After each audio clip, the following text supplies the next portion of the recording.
Hey everybody, Elizabeth Nader back with you, the Nader Narrative and Jersey First TV. We are going to talk about faith and politics, two of the things you're not supposed to talk about. To our show, author and speaker and previous congressional candidate, Jeanne Nigro from New York, from Manhattan. Welcome to the Nader Narrative. Thanks so much for having me, Elizabeth. It's great to be here. We are thrilled to have you here. You're an incredible resource. Really happy that we met at a recent conference. And I know that your voice is really important in the conservative movement, but you have something special to talk about, which is faith and politics. And I'm not kidding when I say people don't want to talk about those two things together, right? But it's something that I think we need to get a little more intelligent about. People of faith and even people who aren't necessarily of faith, to understand why these two things are connected. You have a book that's recently out called The Lies We Believe About Faith and Politics. The subtitle is The Way Forward. This book is on Amazon, right? Right, that's right. So people can get it, but I want to dive into it a little bit. So before we do that, Jeanne, tell us what led you to writing this book. Give us a little bit of your background. Sure. Thanks, Elizabeth.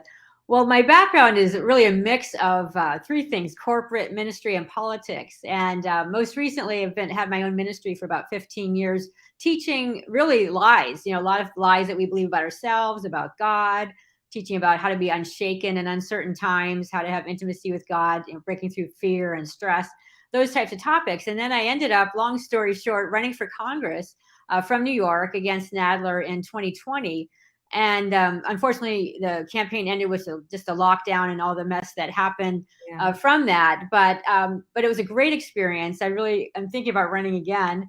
And from that, I just learned so much about communicating on policy, on not alienating people, on trying to find what is everyone looking for, what are kind of the universal needs that we all have, and really what are the policies that lead to death and what are the policies that lead to life.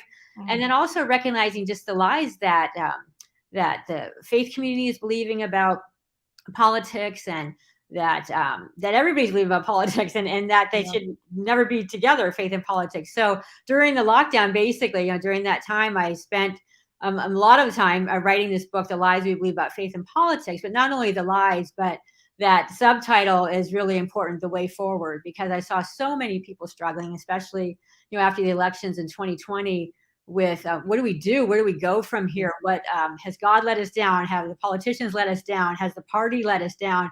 And really, I'm searching for the way forward, and that's what I wanted to try to present. So this book was really led through my background in both ministry and politics. Yeah, it's a fascinating intersection. And I think, too, in today's world, it's really hard to find truth. It's become harder and harder as things sort of, in many ways, seem darker and darker. And so many lies are told, and there's so much spin, and there's a lot of discussion about who is telling the truth, where is the truth, what is the truth. We as human beings, I think, are always searching for truth. That's really how we were created. So, let's dig into this a little bit. I want to walk through some of the lies that you address in the book. And again, this is intended to give people a broader understanding and maybe some encouragement about the fact that faith and politics actually can mix. Perhaps we even would say should mix. And I think they're not able to be separate, actually. I think they're inseparable. That's interesting, not able to be separate. But before we get into the lies, I want to talk about something that's used a lot. And it's this idea of this separation of church and state. Now, this is in reference to our founding fathers and our founding documents. And much like other things that get retold incorrectly, the idea that church and state must be separate is often used and weaponized against the faith community. Jeanne, explain what that really meant, and as we understand what the founders' intent was about the separation of church and state. Yeah, I think, there's many layers to it, but ultimately, the main point, especially going back to Thomas Jefferson's letter that was to the Danbury Baptist group, it was really to make sure that the government didn't mandate your faith, so that there wasn't this state religion where people, could be taxed, for example, that their taxes would go toward a particular denomination or a particular church. And so they didn't want people to be forced their religion to be forced on them. They wanted to give them freedom of religion, freedom to worship as they please, freedom to worship in the way that they felt, comfortable, in the way that they felt the connection to God, and not to be forced into a certain way by the government. So it was really a way of protecting people. Or Thomas Jefferson, when he wrote that, was stating the importance of not forcing, not having the government be involved in your religion. So it wasn't to separate and to say that there can't be any reference of God in anything of this country. That was not the intent at all. It was really to again, everything about the our founding fathers and about our original documents was to provide or to protect our freedoms, our freedom of speech, our freedom of worship, our freedom of press. It was always to protect our freedoms and our rights as humans, our rights that God has given us, the value that we have because God created us. And so it was always a way of protecting that, never to mandate evil, never to mandate evil principles or evil behaviors and doctrines that we have now.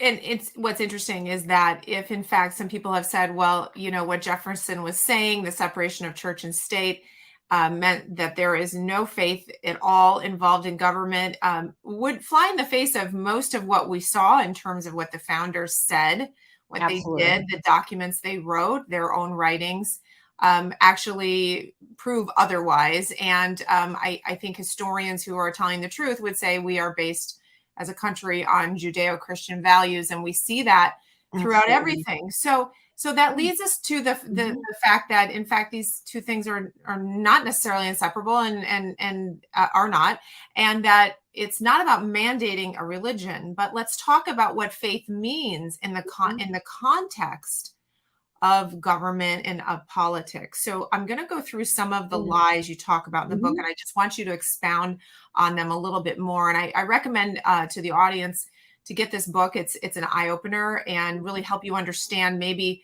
some of the things you've been told may not be true. So let's go through this. The first one I want you to talk about, one of the lies is that America, as a country, we should rule by mercy, not by military power. So this is always a thing about, can we be a military power and still be a society based on Christian Judeo values? Talk about that one. Yeah.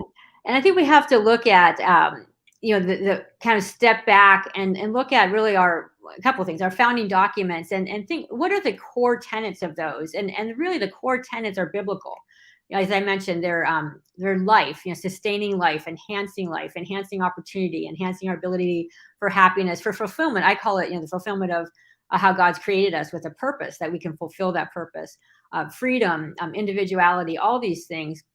And when it comes to military, and we tend to, I think sometimes everyone, people of faith, people not of faith, will take the Bible and maybe pick a verse and out of context, and then build a theology or build a political ideology around it, and say, well, Jesus was, they pick a time when he had children on his lap, whatever it might be, or the sheep around his neck, or whatever, as the picture goes, and say, well, he was so meek and mild, meaning he was a wimp. He didn't speak truth. He just never opened his mouth. He always smiled at everybody. We kind of create this image. That's not who Jesus was, or not who God is, And so when you take a look at mercy, and we have to look at, first of all, I look at it biblically, is that when many times we pick that one verse, but if we look at the whole picture of Scripture, and also when we look at Jesus coming back, the prophecies that talk about Jesus coming back and what he's going to do, I think people, if they would really study that, would be shocked, that he comes back and basically executes all the kings of the earth that are surrounding Jerusalem. He has blood on his robes from executing these kings. And so we have to look at that and think, wait a minute, what does that say about who God is? He is holy, he hates evil, he's righteous, and he judges evil. And so to fight against evil is a good thing, is not a bad thing. And to have just this blanket mercy for everyone is not who God is. God has many different facets, and he's all of them at the same time. He's love, he's truth, he's holiness, he's justice, he's all those things at the same time. That's hard for us to grasp because we can't even be one of them at one time. But that's who God is. And so I think we have to to take that picture of, wait a minute, this is who God is. This is what the entire scripture talks about. Jesus' first coming, his second coming, everything, in looking at it as a whole, when we evaluate really any policy and think, wait, this is not about, Jesus never sat back and allowed evil to go without saying something, or in the end, he certainly judges evil. So it's not against his will for us to fight against evil. So it's really following that model, being a combination. There are times for mercy and there are times for strength. And so as a country, we know that, we have been, I mean, now, perhaps right now, we could argue we are weakening, sadly, but always been the military leader and sort of the force for good in this world. We do have evil in this world, and it does take a force for good to keep that in check. And I think, that let's relate to another lie when it comes to communism. China, the growth of that kind of society, which has killed, now we know communism has killed over 100 million people in its history. What does faith say, or what is the lie? Let's start with that, about how we as a country, as a beacon for freedom, what are we supposed to do in the face of China as a growing threat? Is it a threat? Should we see it as a threat? Absolutely. Give us the lie that's been told and what the truth is. One of the lies that I happen to highlight in the book was specifically about the church, that the church teaching, in a sense, that, hey, China's not so bad. Communism is not so bad, because, a lot of people really turn to God in times of extreme stress, obviously like communism. And under what's happened in China, there's many believers in God in China. Well, that's great. Obviously, God uses, can bring good out of anything, can bring good out of evil. But does that mean that it's his will? No, it's never his will to murder people, to, abuse people. And I think that we have to really make it simple. And that's what I tried to do in the book, is always just go back to the basics, almost like a life versus death. Things that bring life, that God, really God is for, or God, we're aligning with God, the policies or countries or, so political systems that bring life are of God, or align with biblical principles. Things that bring death or abuse or take away, human rights, take away freedom is not of God. God is always for freedom, to free people from bondage. I mean, that's everything from the freeing the Israelites from Egypt and they're parting the Red Sea, to Jesus freeing people from sin. It's just the whole message of the Bible is always freedom. So we can never take a look at something and say, well, the ends justify the means, because people turn to God at the end, and that justifies it's okay to have communism. No, that's never God's will. And the same thing applies to socialism, which is really, very closely tied. Anything that takes away individuality. God's created each of us in his image with this very specific purpose. We know no individual looks alike, but yet, socialism and communism wants to make everyone alike, where they have no value, just the state has the value, and the Bible always talks about private property, and socialism and communism take away private property. So there's nothing about socialism or communism when you really pull, and I have an entire chapter on socialism, but taking each element of it and saying, is this biblical or not? And it's not. Even though you've got people saying, oh, Jesus was socialist because he wanted you to give everything away. Well, no, that's not so. Well, caring for the poor and doing what you're supposed to be as a caring individual is different than an entire system of socialism. I find it interesting that, obviously in communist countries, we see underground churches and we see faith being subdued, but often when socialism rears its head, it's a result of a society that's become very secular. And so because the government becomes God. Yes. The government replaces God. Right. And he says, he's very clear about not worshiping other gods. That's for sure. So when we look at money, because when we talk about socialism, we really start talking then about money, the money system, and the sharing, equal this, equal that. President Reagan was famous for saying that America is about equal opportunity, not equal outcome. Socialism is about really equal outcome. So that kind of ties into money, which is so many lies about money. Tying in faith and politics in America as a wealthy country and the idea of capitalism, what lies are told about money in that context? Isn't it amazing, Elizabeth, what I've been hearing from all, from young people, from college students, from older people, just in everything I read, there's this message. I don't know if you've seen it, just against capitalism, against free market, against healthy competition, anything that has, and I'm actually shocked. Sometimes I just stop and think, how could they possibly think, that's a bad thing? So you have to wait and think, what are they thinking, And I think it comes from, it originated from a good thing, equality, meaning equal access, that we should all have equal access to succeed. But once we're given that access, it's up to us to do the work and to compete and to work hard. But we should have at least the opportunity to do so.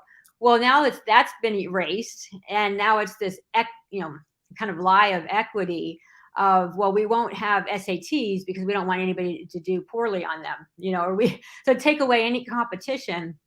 And what that's doing, I believe, really ultimately, is taking away what God has put in us, a desire to grow and to succeed, to be productive. And when we have all the outcomes are the same. So if I work really hard and I get outcome A, and I don't work at all and I get outcome A, we all get the same outcome no matter what then that kills in us what God had. To me, this is all an attack on God ultimately, because God's put in us a desire to succeed, is a desire to grow, a desire to be productive, to give something back to this world. And so when we lose that motivation, because why should I? It doesn't matter what I do or don't do, then that kills a piece of God in us, really. And it kills the potential that he's given us. And it makes us, when we lose that motivation, that drive, that desire to be productive, to contribute something, then we become apathetic and almost numb. And then who has more control? The government, because we're numb. And so then you get a country of people that are just going along with whatever the government gets bigger and we get weaker. Right. Well, it's interesting because America was really built on meritocracy, right? A system of you work hard and the American dream. And I often think of, when you think of socialism, I think of the parable of the talents.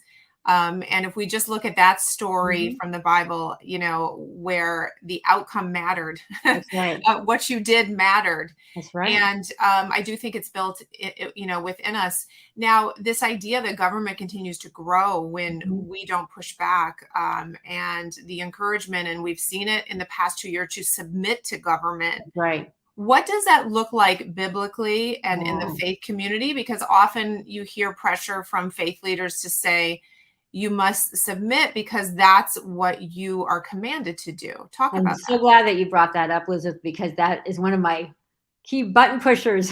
Yeah. When people, and it always has been, but now it really is, because people, God put them in, it's almost like God put them in office.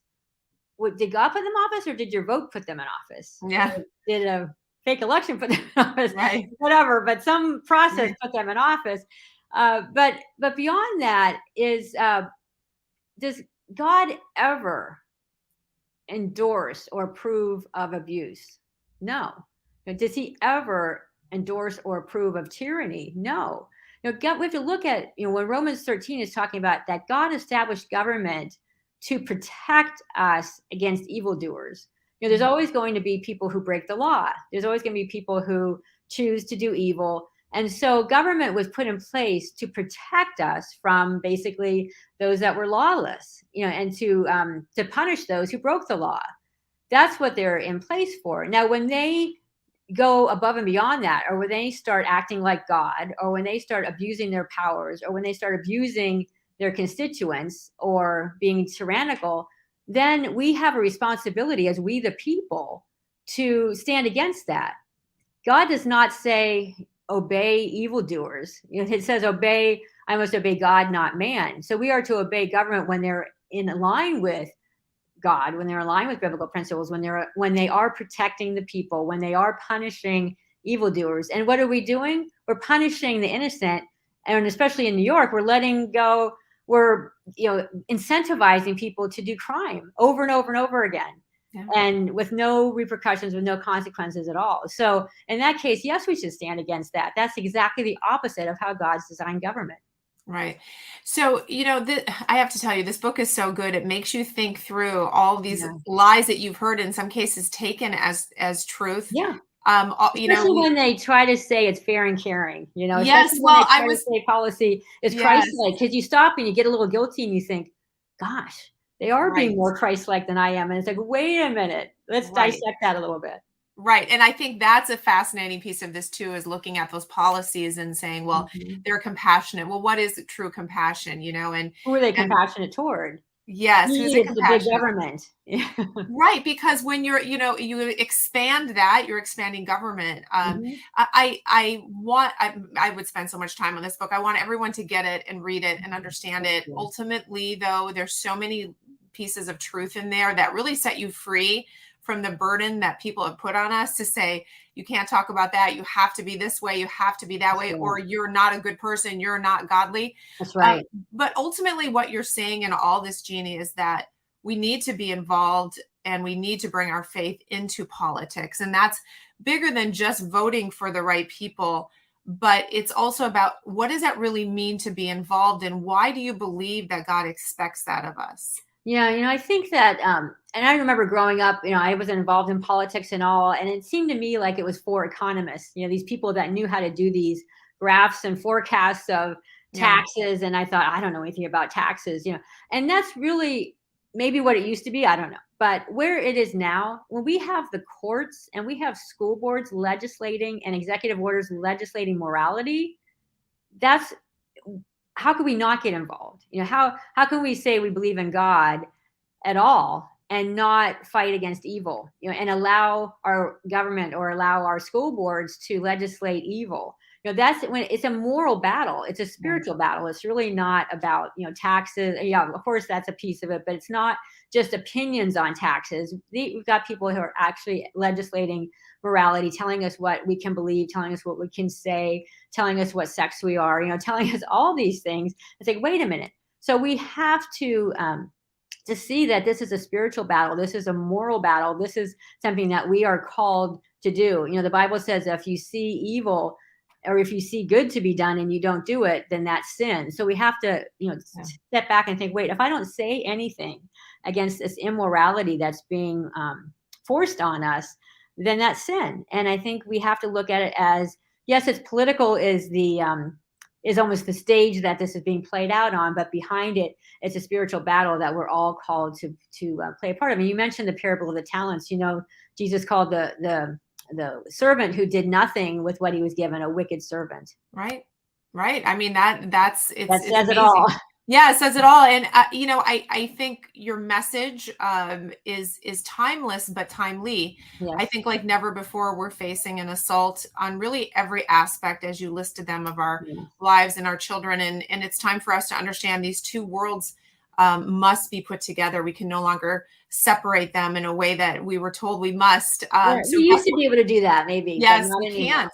So to my audience, Thanksgiving, Christmas, and Easter, all those family celebrations, you will be talking about faith and politics, because really you can't separate it anymore. So Jeannie, I know that you speak a lot. I know the book is on Amazon.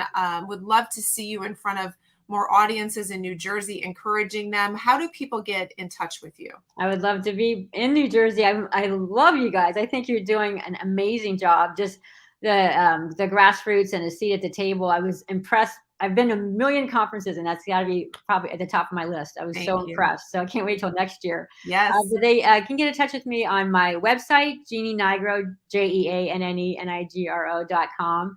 And the book is on Amazon. You can also find out more about it on my website. That's awesome. Well, we will definitely be doing more in the future. Really value you and your viewpoint, and listen, encourage you to run again, because we need people like you. I was thinking about it yesterday. Yeah. Well, you never know. We'll be behind you if you do, Jeannie. But thank you for bringing this viewpoint. This is the tip of the iceberg. Everyone check out her website, her book. And Jeannie, we hope to see you in New Jersey soon. Can't wait. Thanks so much, Elizabeth. Take care. Thank you. And to my